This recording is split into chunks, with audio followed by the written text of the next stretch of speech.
Have you ever dreamed about using a really big screen as your monitor, especially if you're a creative, and thought about using a TV but didn't know if it would actually work? Well, it does, and it is amazing with some tiny flaws that we'll get into later. And this is definitely your sign to do it.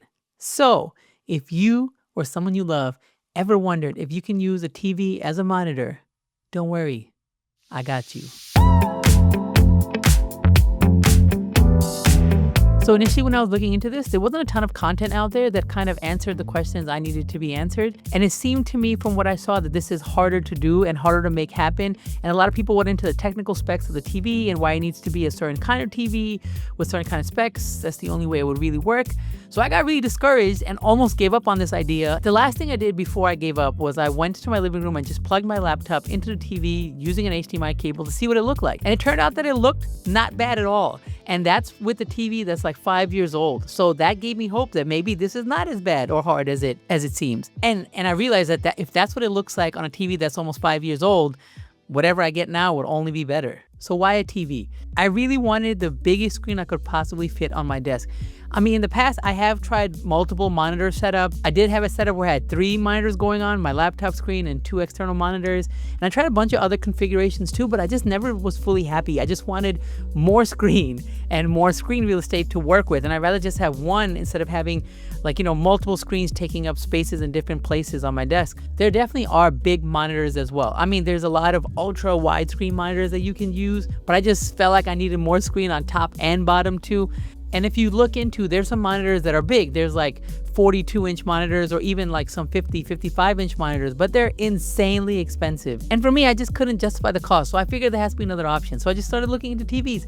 This TV right here, which is a 50-inch LG TV, I got open box from Best Buy for $400 and change. And to me, that's such a sweet deal for what I'm getting. I've been using the screen for about a year now, and I can confidently say that I am extremely happy with my purchase.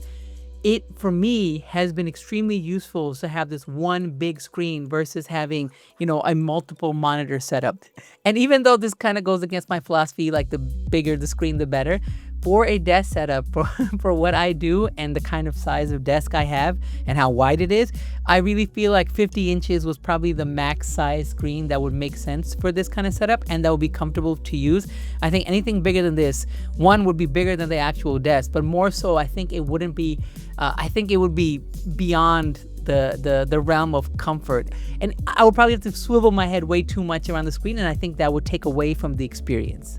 And since we also kind of already spoke about the idea of cost, the cost is an important factor because I think this is one of those things that you should buy the most expensive TV that's within your budget. Obviously for me, like the size was really important too, but also the kind of quality of TV is also really important. I definitely don't think this will work as well if you buy like a cheap, shitty TV. So I think it's one of those cases where like doing your research and trying to find the best option within your budget is the right move. There's a lot of resources now that can help you kind of figure out like what kind of TV you could get within your budget. And not only that, you can figure out what that TV does well. One of the sites that I used a lot when I was doing research on this was called ratings.com, rtings.com. It's super useful because it goes deep into breaking down everything that TV does, everything it does well, every con that it has. And honestly, once again, don't let this deter you either. And even when it comes to all these ratings and reviews, you have to be really careful, and you also have to know what works best for you. So even for me, like the TV that I have now that I really love on the site, on ratings.com, is a 7 out of 10. And for me, normally 7 out of 10 is not acceptable. I would say 8.5 or above is better. But for that price, I was like, you know what? I'm just going to give it a try. If it works well for what I want, I'll keep it. If not, I'll return it. So I bought it. I tried it. I loved it. I kept it. So just keep that in mind when you're doing your research too. Because we do live in this culture where we go through so many reviews and ratings and sometimes get deterred from even trying something because of what the ratings or reviews say. But once again, we don't realize that these things are also someone's opinion. And this is another reason why I want to make videos like this, because I want to give my opinion on how I use things beyond just of what you see on paper, like beyond the specs and technical things that you see and how they might perform in a very specific kind of benchmark test. There's so much more to things than just that.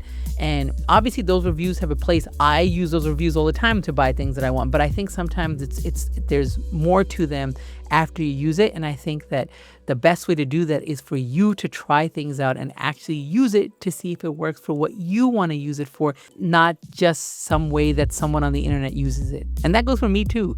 So I would always encourage people to, like, if you have something that you're interested in it, like outside of the reviews, buy it, try it. If you don't like it, most places have a pretty good return policy. Now, obviously, this isn't perfect. So let's go through some of the cons of this setup. One big thing that obviously if you're a creator, if you do any kind of photo or video, color is a big deal. Big deal. That's why people pay big money for super color accurate monitors. Yes, the colors on this TV are not 100% accurate. It has a really good color range, and there's a lot of settings that you can go into to tweak and get it close to what you want it to. And for me, because I'm edit on Macs, it gets really close to what the Mac colors would be, but it's still not perfect. So for what I have in my setup right here is an iPad. It's super easy to add your iPad as like a side screen. And when you're editing, you can have a reference monitor that's designated to your iPad screen. And that's what I've done here. So every time I'm doing color, that's where I do color from. Or if you're working off your MacBook, you could always just use your MacBook screen as a reference monitor for your color. So that's why I don't feel like it's that big of a problem if the color isn't like perfectly accurate on the TV. Another con, since this is a pretty big screen that's pretty close to your face, the corners are kind of far away from where you're looking. So if you're in a software and you're trying to change something in the menus, if you're going to file or anything like that, your eyes kind of have to travel pretty far up into the corner to go into menu systems. Or if you have things around, you kind of have to look around. To me, that's a pretty small con. It's not that big of a deal. But yes, if you're sitting there looking in the corner a lot, it can cause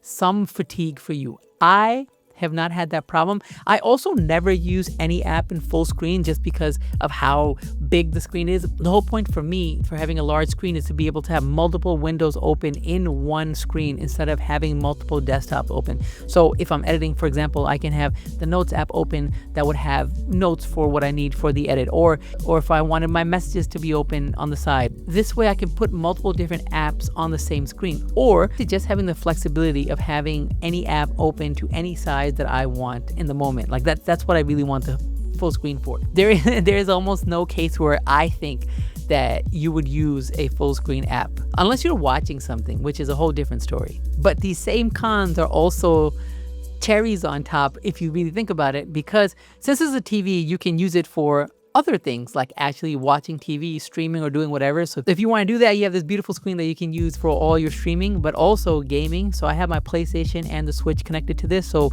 anytime I want to switch over, I can just switch over to a different HDMI and be able to play games at my desk as well. That's why to me, like any cons that come with having this TV, the pros far outweigh those cons. One last thing, the TV comes with its stand. I felt like the stand, the way this TV sat, the angle at which it was sitting just wasn't comfortable to look at for me. So what I did to solve that is actually bought a mount that attaches to the desk where I can actually tilt the TV down a little bit towards me. That 5 degrees of it tilting down towards me instead of being up straight like made such a big difference on the comfort of viewing the screen. So I highly recommend if you end up using a TV for your monitor that don't leave it on the stand that it comes with. Try to get some sort of mount that you can attach to your desk and have the TV tilt down a little towards you. It makes a huge difference.